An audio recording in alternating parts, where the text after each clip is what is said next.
1979년도 이후에 새로 만들어 본 경험이 없어요. 한수원 쪽에서 빨리 움직여서 이슈를 좀 잠재웠다 이렇게 평가를 하고 있습니다. 방산 쪽은 조금 지금은 약간 휴지기 쪽으로 들어갔다 이런 생각이 들기 때문에 약간 비중에 대해서는 좀 보수적으로 가져가실 필요가 있는 단계다. 그때 이제 이거 삼성의 분위기가 진짜 좀 텐션이 좀 올라가고 있구나 이런 생각했습니다.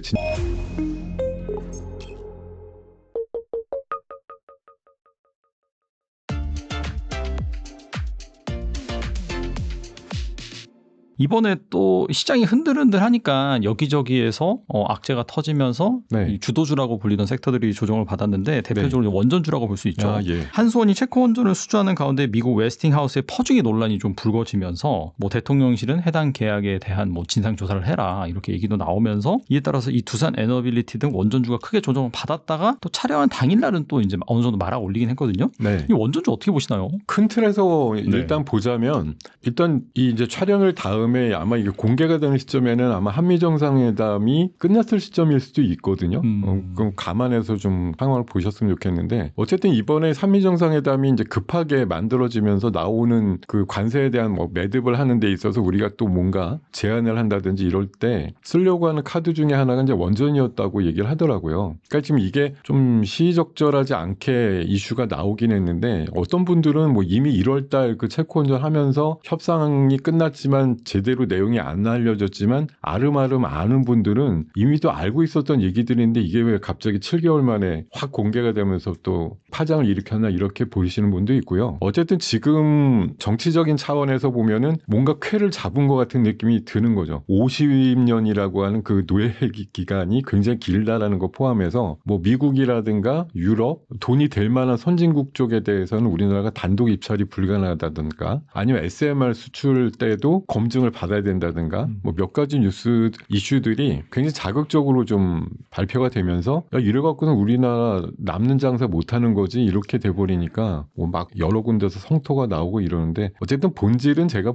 지금 현재 파악한 수준에서는 저렇게 반대 논리로 얘기하시는 분들이 있어요. 어떤 산업적인 특허라든가 이런 것들 쓸 때 특허료 같은 게 보통 5에서 10%는 내는데 이번에 1.8% 아니냐 생각보다 적게 내고서 이런 동맹관계를 얻은 거다. 그리고 잘 아시겠지만 어제 촬영을 기준으로 어제 기준으로 반전이 일어났던 게 한수원 사장이 웨스팅하우스랑 조인트 벤처 하러 간다. 이번 주말에. 그러니까 완전히 바뀌었거든요. 미국이 지금 100기가와트의 원전 용량을 2050년까지 400기가와트로 늘리려고 하거든요. 그럼 300기가와트를 늘려야 되는데 원전 한 기가 보통 1기가와트짜리거든요. 300개를 줘야 돼요. 근데 제가 알기로는 미국은 원전을 1979년도 이후에 새로 만들어 본 경험이 없어요. 그러면 지금 행정서명을 최근에 한 트럼프가 2030년까지 12개 정도의 대형 원전을 짓겠다고 서명을 했는데 그거 누가 지을 거냐 말이죠. 3, 40년 동안 경험이 없는 미국에서 자체 기술력과 특허만 갖고서 지을 수는 없다. 결국은 우리가 조선에 대해서 마스가를 제안한 것처럼 원전에 대해서도 우리가 도와줄게 이런 식의 제안을 미국이 받아들일 것이다라는 관점에서 이제 접근을 한다 보면 전화위복의 상황이 만들어질 수도 있다라는 생각이 들거든요. 그래서 저희가 아마 그러니까 촬영을 기준으로 어제 정도의 이제 급락이 있을 때 되었을 때 과감하게 저가 매수하는 게 맞다. 이거는 전략적으로 이거는 우리가 손해 볼 수 있는 물론 뭐 주니까 한 기당 1조 원 가까이를 뭐 줘야 된다 이렇게 얘기하는데 그게 사실 명목적으로 로얄티는 2,400억 정도고 한 8, 9천억 정도의 기자재를 뭐 그쪽 통해서 사야 된다고 해도 그 기자재 자체도 결국 우리나라가 우회적으로 공급할 가능성이 높다라는 관점에서 보면 별로 누출되지 않는다. 그런 시각들도 분명히 있다는 거죠. 그래서 저는 이게 막 정치적인 해석을 통해 가지고 원전이 도대체 하면 안 되는 건데 이렇게 매조지되거나 결론이 나면 절대로 안 된다고 생각하는 거고 그리고 사실 전 그런 생각도 들더라고요. 그때 당시에 누가 해도 비슷한 결론으로 났을 건데 이게 뭐 정치적인 어떤 내 쪽이야 뭐 상대편이야 이걸 가지고 잘했다 못했다 계속 하는 건 보기도 좋지도 않을 뿐만 아니라 지금 뭐 한미 정상 정상회담 앞두고 원전에 대해서 우리에서 한 목소리가 안 나오는 것 자체도 미국한테 제안할 때 별로 도움이 안 될 것 같다. 이렇게 보면은 어쨌든 금마무리가 된 거 아니냐. 한수원 쪽에서 빨리 움직여서 이슈를 좀 잠재웠다 이렇게 평가를 하고 있습니다. 아무튼 잘 해결된 것 같아요. 일단은 당분간은 그 시세를 보니까. 그리고 원전 같은 경우에는 한미 정상회담 결과 나와봐야지 알겠지만은 거기서 또 좋은 딜이 나온다라고 한다면은 또 추가적인 모멘텀이 또 있을 것 같다는 생각이 드네요. 그리고 또 원전뿐만 아니라 상반기 주도주를 자처했던 조선 방산도 크게 내렸는데 해당 주식들은 또 어떻게 보시나요? 사실 조선은 그렇게 막 엄청나게 빠진 종목은 생각보다 없어요. 이렇게 내렸다고 이게 물론 이제 고점 대비해서 내린 건 맞는데 그 내린 비율 자체가 뭐 많아봐야 제가 대중적으로 알고 있는 종목들 보면 한 10% 정도 내외쯤이거든요. 그러니까 지수도 보통 쭉 올라가다가 내릴 때 뭐 미국도 우리도 비슷한데 지수가 한 10%쯤 내리는 거는 그냥 통상적으로 1년에 한 두어 번쯤 나오는 뭐 통상적인 조정 이렇게 보는 거고 20% 이상 내리면 이거 좀 심각한 레벨인데 이러는 건데 어쨌든 조선 쪽은 그 마스가라고 하는 프로젝트에 연관돼 있는 기대값이 좀 있기 때문에 최근에 좀 뭐 고점 이후에 내린 것들도 있었지만 대부분 그렇게 큰 파해가 된 상태는 아니다 이렇게 좀 판단하고요. 그리고 아무래도 MRO라든가 또 알래스카 뭐 LNG 개발이라든가 이런 쪽에 조선과 조선 기자재 쪽이 또 공통분모가 있는 종목들이 많기 때문에 아직까지는 뭐 조선에 대해서 크게 염려하지 않아도 현 추세대를 유지하는 상태다 이렇게 보이는 상황이고 다만 이제 방산 쪽은 조금 이번에 이제 표면적으로 보면 우크라이나 휴전 이슈 나올 때 뭐 다들 예상하고 있는 거지만 어쨌든 큰 전쟁 얼마 전에 중동 쪽은 조금 소화가 됐고요. 이제 진화가 된 거고 우크라이나 쪽이 마치 지금 다음 주라도 3자회담을 하면서 굉장히 빠른 진전을 하게 될 경우에 휴전 또는 평화협정으로 빨리 가게 되면 아무래도 한 3년여 끈 전쟁이 끝날 때 방산 쪽에 대한 어떤 절정의 뭐 투자 심리가 조금 누그러질 수밖에 없다는 생각이 들고 약 2주 전인가요? LIG 넥슨을 탁 찍어가지고 또 글로벌 IB 쪽에서 너무 비싸다 이렇게 의견이 나오면서 약간 부러지기 시작했던 거기 때문에 뭐 반도체도 왜 겨울이 온다 그러면 부러지듯이 참 이게 누군가 이렇게 아니야 이렇게 강력하게 좀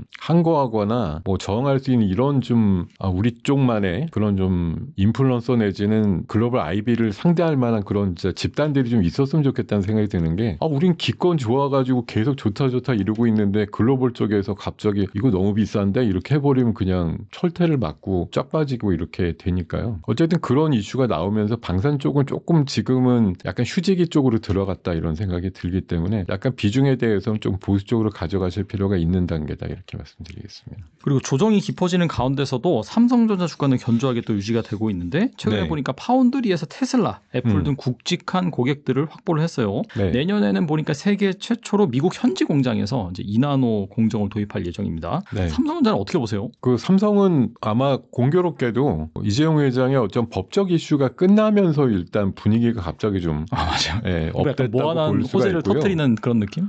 제가 사실 그 장면으로 기억나는 게 좋은 얘기는 아니지만 그 한 2달 전쯤인가요? 삼성전자 부회장께서 갑자기 이제 돌아가신 경우가 있었어요. 맞아요.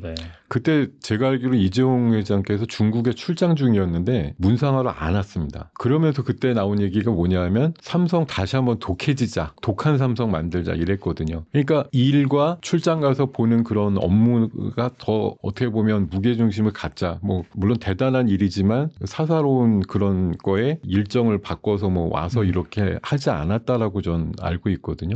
그때 이제 이거 삼성의 분위기가 진짜 좀 텐션이 좀 올라가고 있구나 이런 생각했습니다. 진짜 이제 비상이니까요. 반도체 그냥 무조건 삼성 이랬는데 지난 1분기부터 영업이익이 하이닉스에 역전되는 상황이 나오고 있고 디램의 점유율 자체가 또 역전이 되고 이러다 보니까 아마 굉장히 자책을 하고 또 새롭게 이제 각오를 다지는 상황에서 이제 그러고 나서 결국은 좀 자유롭게 풀리고 나서 막 세계적으로 막 휴적구 왔다 갔다 하고 나서 결과물들이 막 나오고 있는 거거든요. 얼마 전에 이제 미국 갔다 와서도 내년도 구상하고 왔다 뭐 이렇게 얘기가 나왔는데 이번에 말씀 주신 대로 테슬라랑 애플 쪽도 결국은 이재용 회장이 개인적인 어떤 그런 걸 뚫어가지고서 나온 게 좀 크다고 저는 생각하고 있는 있는데요.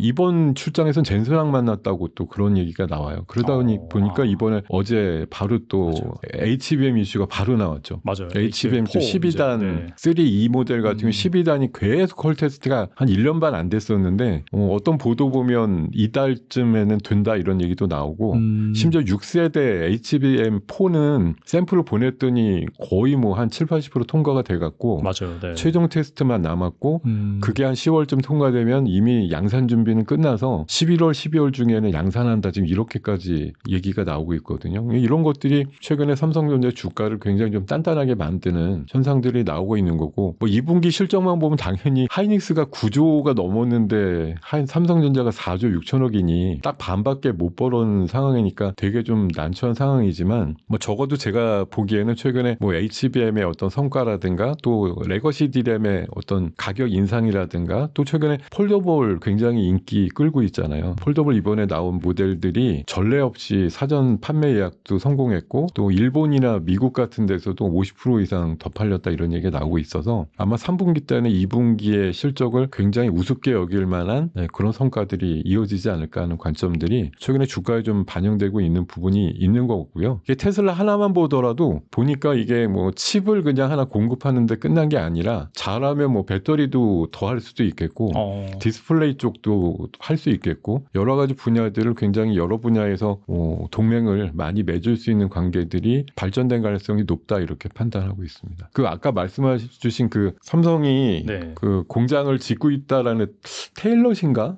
제가 알고 있는데 뭐 그 우스갯소리인데 그때 그런 얘기 나왔던 것 같아요. 그 앨런 머스크가 사는 집하고 테일러가 되게 가깝대요. 그래서 내가 자주 가서 볼 거야 이렇게 올렸다는 얘기들도 있었습니다. 그게 뭐 기가 팩토리인가? 거기에서 엄청 가까워 40분인가? 네, 밖에 안 걸려가지고 되게 가까워가지고 수시로 가서 본다고 뭐 그런 얘기 있었거든요. 그게 막 TSMC 같은 경우에는 아무래도 슈퍼 의리다 보니까 좀 그런 거에 대해서 좀 깐깐하게 볼 수도 있는데 삼성전자는 또 그거에 비해서는 확실히 좀 저자세긴 하니까 또 일론 머스크가 가서 수시로 가서 또 뭐 참관할 수도 있고 뭐 그런 것도 있고요. 이번에 엔비디아의 그 딜을 넣은 것도 보면은 뭐 기사에 적혀 있는 그대로 제가 그냥 본 건데 하이닉스보다 한 20% 정도 싸게 공급하겠다 이렇게 딜을 쳤다고 얘기를 해요. 그러니까 엔비디아 입장에서는 이제 논한 거죠. 그렇죠. 네. 혼자 단독으로 하이닉스한테 받을 땐 그냥 가격 협상도 못하고 어떻게 보면 슈퍼 의리돼가지고 HBM 다 계약해서 사는 단계였는데 경쟁 체제가 마이크론까지 해서 세 군데가 생기면 아무래도 가격 협상력이 엔비디아한테 생기면서 가격 낮추는 효과가 나올 테니까요. 뭐 제품만 좀 확실하다고 하면 삼성 거 안 쓸 이유는 없지 않을까 이렇게 생각이 듭니다. 아무튼 간에 HBM4 계약이 임박하면서 SK하이닉스는 조정을 받고 삼성은 견조한 모습을 보이고 있는데 뭐 HBM 분야에서도 이제 삼성전자의 반격이 시작됐다라고도 볼 수 있겠네요.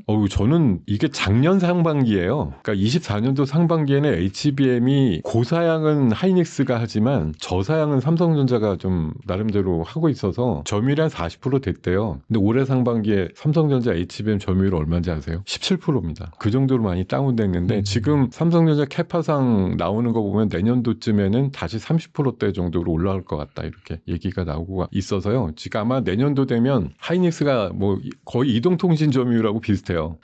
하이닉스가 50%, 삼성이 30%, 마이크론이 20% 이런 정도의 비율로 HBM 시장 점유율이 될 거다 이런 전망들이 많이 나오더라고요. 아무튼 그러면서 SK하이닉스 주가는 계속해서 빠지고 있고 확실히 약간 롱쪽 플레이도 있는 것 같아요. 보니까. 그렇죠.